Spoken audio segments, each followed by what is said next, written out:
Assalamualaikum warahmatullahi wabarakatuh.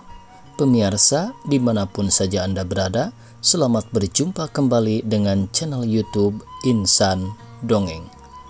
Pada malam ini saya Bang Elgi akan melanjutkan dongeng klasik Lembah Hijau bagian kelima. Selamat mendengarkan. Mana bisa ia menyangka bahwa kacung kecil itu benar-benar mempunyai uang besar 2.000 rupiah yang benar-benar ia simpan baik-baik. Ujang disuruh duduk di belakang di atas susunan bermacam-macam sayur yang tinggi. Tak enak bau sayuran itu, tapi karena duduknya tinggi, enak juga memandang bebas ke kiri ke kanan. Puncak-puncak gunung masih diselubungi kabut, rumput dan daun masih basah oleh embun. Angin pagi dingin benar, sampai terasa ke tulang-tulangnya. Sebab itu ia menyelubungkan kain sarungnya ke seluruh badannya, supaya terhambat sedikit angin yang menyayat itu. Hanya kedua mata yang tak ditutupinya, hingga ia bebas memandang tempat-tempat yang dilalui truk itu.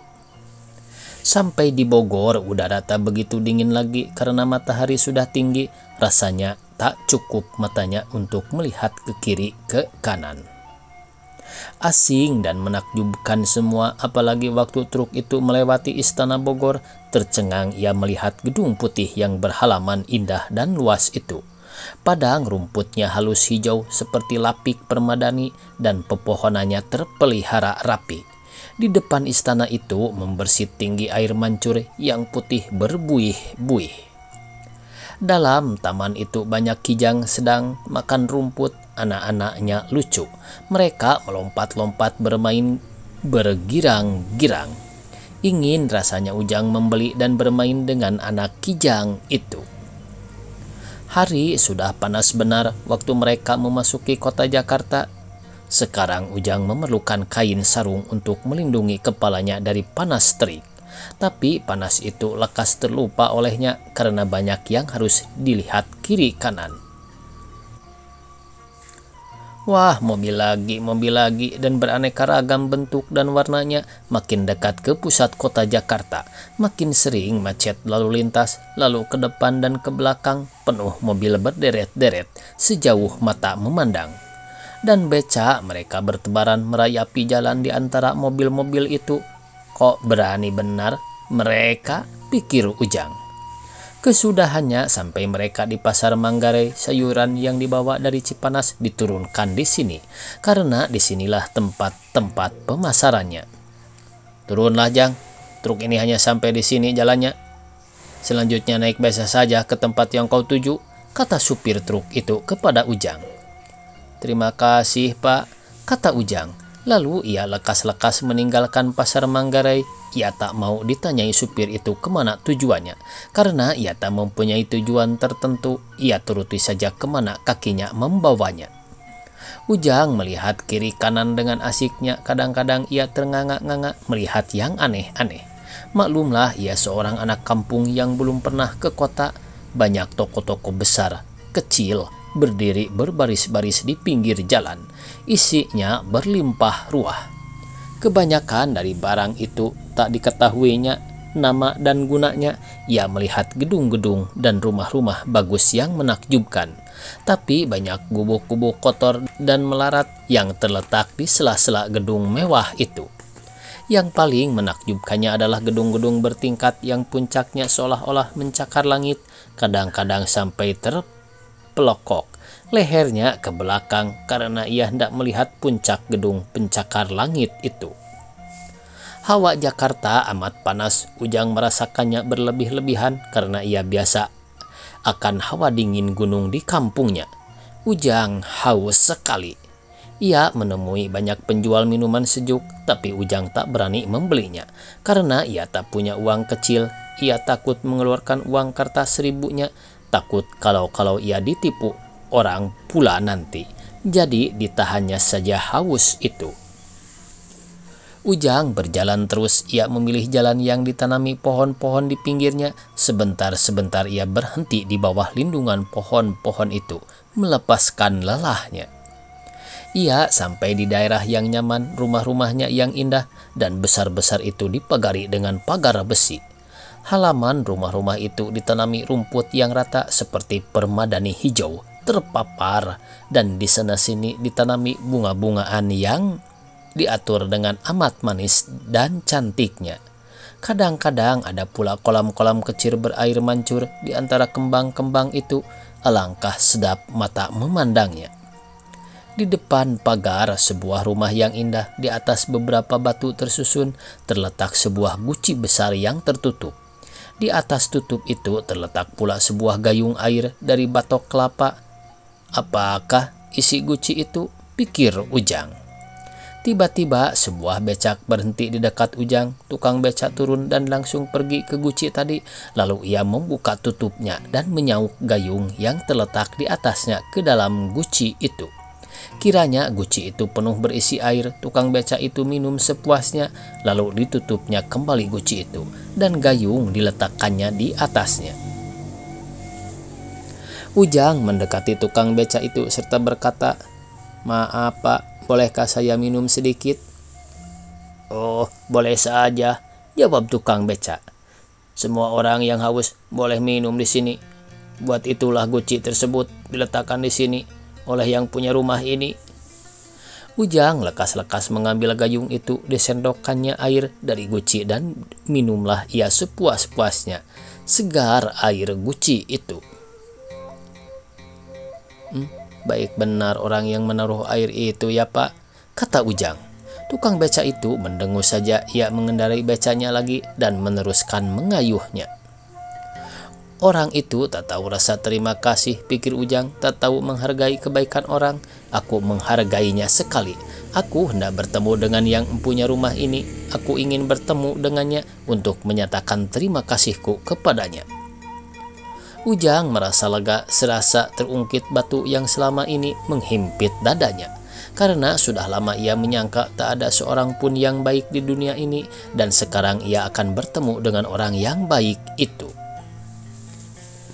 Dengan perasaan ringan didorongnya pintu gerbang rumah orang baik itu. Tiba-tiba hampir mati tegang ia karena kaget. Seekor anjing besar meloncat ke arahnya dan menggonggong-gonggong dengan suara yang memecahkan anak telinga. Anjing itu hampir sama tinggi dengan Ujang, dan mulutnya yang lebar penuh berisi gigi tajam-tajam itu mengerikan sekali. Ia melompat-lompat dan menggonggong-gonggong ke arah Ujang. Untunglah anjing itu diramaikan pada tonggak besi. Sungguh pun demikian, Ujang mundur juga beberapa langkah ke belakang. Kedengaran pintu depan rumah itu dibuka dan muncullah seorang perempuan setengah tua yang berpakaian dan berdandan serba luas. "Hei, ada apa ini? Mengapa lu masuk ke pekaranganku? Nanti digigit anjing lu," suara perempuan itu membentak-bentak. Saya ingin bertemu dengan Nyonya untuk..." Belum selesai Ujang berkata, Nyonya itu telah berteriak lagi.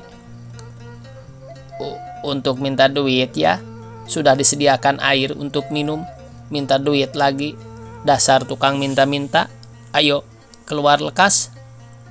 Nyonya itu menuding-nudingkan telunjuknya pada Ujang. Hidungnya menunjuk ke atas dan mulutnya melengkung ke bawah seolah melihat dan mencium yang jijik dan busuk. Ujang tak bisa berkata apa-apa lagi. Ia bingung. Lekas saja ia keluar dari halaman itu, dan suara angkuh Nyonya itu mengiringinya dengan, "Dan tutup pintu pagar baik-baik jika kau keluar." Rasa lega tadi hilanglah dan batu berat menghimpit dadanya kembali. Rupanya tak ada pula orang yang baik. Di desa atau di kota sama saja, miskin atau kaya sama saja. Mengapa begitu? Capek Ujang memikirkannya, dan juga capek ia karena tadi pagi belum makan. Ia berhenti di bawah sebuah pohon di pinggir sebuah kali yang dilintangi oleh sebuah jembatan yang lebar. Ujang ingin mandi karena badannya gerah dan penuh keringat, tapi ia jijik melihat air kali yang keruh dan penuh sampah mengapung. Ujang seorang anak yang tahu kebersihan, karena itu ia tak jadi mandi. Matahari sudah condong betul ke barat dan langit mulai mendung. Hati Ujang bertambah susah, perutnya lapar benar. Mau makan takut mengeluarkan uang kertas seribunya, takut kalau dirampas orang nanti. Ujang yang kecil itu tak mempercayai sesama manusia lagi setelah pengalaman-pengalamannya yang pahit. Apa akal? Hari sudah hampir malam. Di mana ia akan bermalam-malam nanti? Kemungkinan ini tak dipikirkan tadi sebelum ia berangkat dari desanya karena kekecewaannya atas semua warga desanya. Ia tak memikirkan akibat yang harus ditanggungnya kelak di kota besar yang tak dikenalnya itu, dan di mana ia tak mengenal seseorang pun.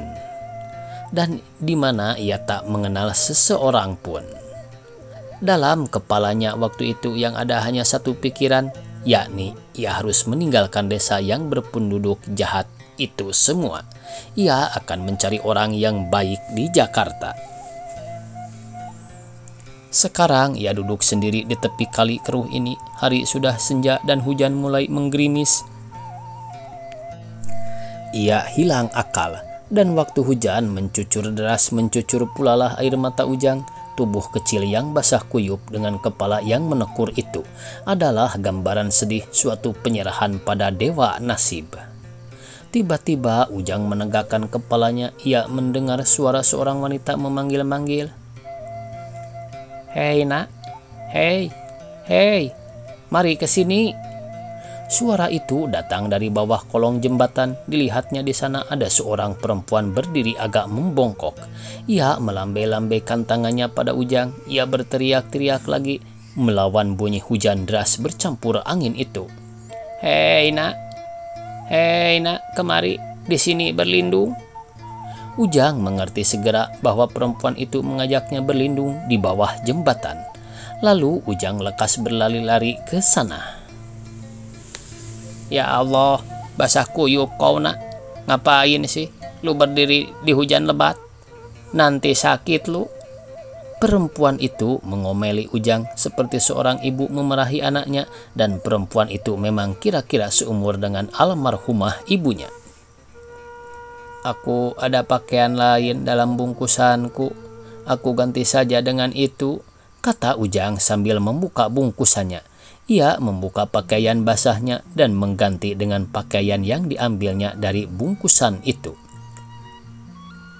Pakaian ini juga agak lembab karena meresap juga air hujan ke dalam bungkusan itu, tapi tak apalah sebentar juga kering di badan.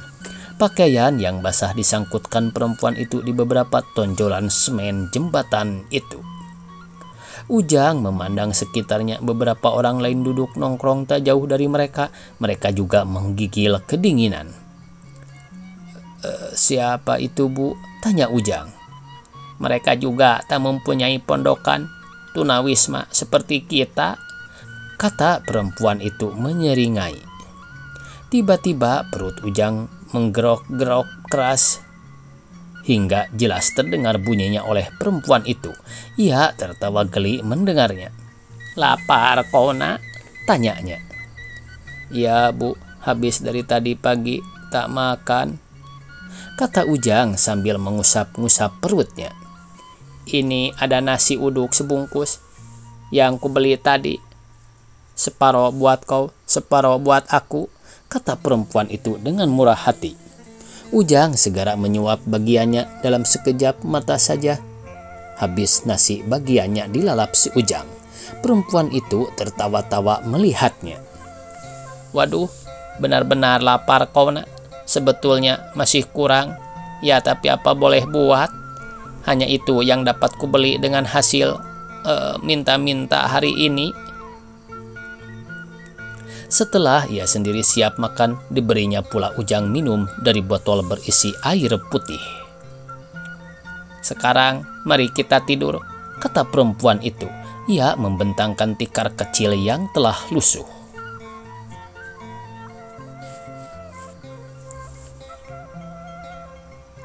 "Biar kecil tikar ini, tak apa-apa. Lebih enak bersempit-sempit tidur.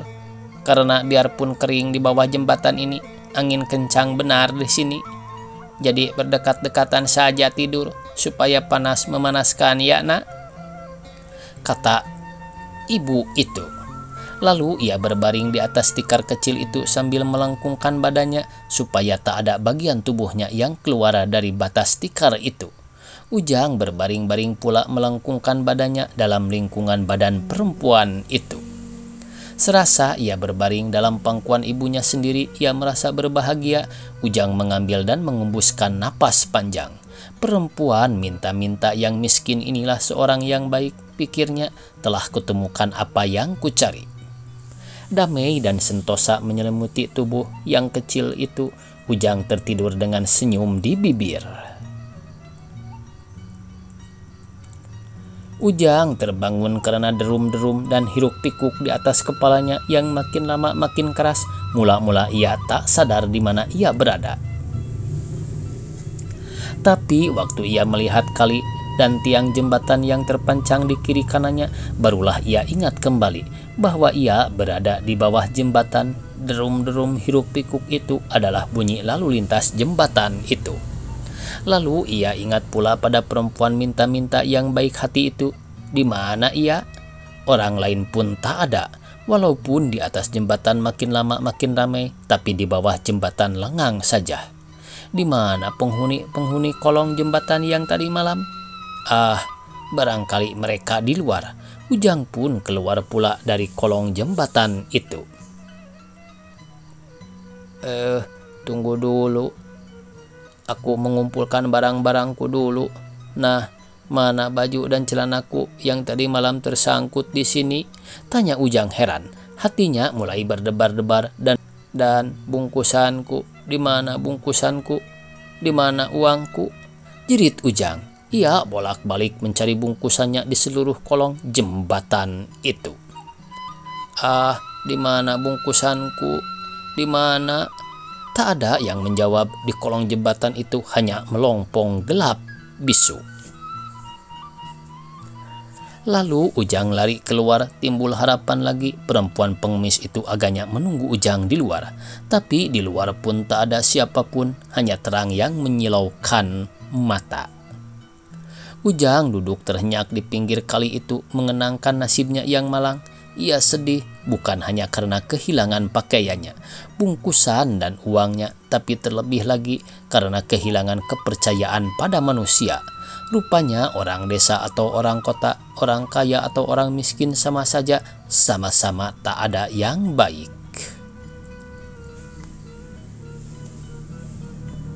Sekarang terbukti bahwa perempuan celaka itu bukanlah seorang yang baik, tapi seorang yang jahat sekali. Dinabobokannya Ujang supaya tidur, lalu diambilnya pakaian Ujang yang tersangkut dan dibawa lari bungkusan Ujang itu yang berisi kain ibunya dan uang 2.000 rupiah. Sungguh pahit, Ujang tak akan percaya pada siapapun lagi. Ujang mulai menyusuri jalan raya lagi. Kemana? Ia tak peduli. Kemana saja ia berjalan lesu saja, ia tak peduli apa-apa lagi. Ia sudah berhenti mencari seorang yang baik. Buat apa dicari lagi? Toh akan mengecewakan saja akhirnya. Ujang makin lama makin lesu. Kadang-kadang ia berjalan terhuyung-huyung karena lapar dan dahaga. Orang begitu banyak mondar-mandir, tapi tak seorang pun yang dikenalnya. Dan matahari begitu terik dan lalu lintas begitu ramai. Semuanya memusingkan kepala anak desa itu. Ia sampai di depan rumah yang besar sekali. Rumah itu agak tua kelihatannya, tapi halamannya lebar dan bersih. Banyak anak-anak besar dan kecil sedang asik bermain-main di situ. Ada yang main kejar-kejaran, ada yang main sembunyi-sembunyian, dan ada pula yang main ayunan. Hanya satu-satu yang berdiri atau duduk saja. Ujang berhenti sambil bersandar pada pagar rumah itu. Ia asyik memperhatikan anak-anak itu. Ingin pula ia rasanya ikut bermain-main. Paling ingin ia mencoba main ayunan. Ia akan mengayun dirinya setinggi-tingginya dan turun naik membelah angin. Bersambung. Billahi taufiq wal hidayah. Wassalamualaikum warahmatullahi wabarakatuh.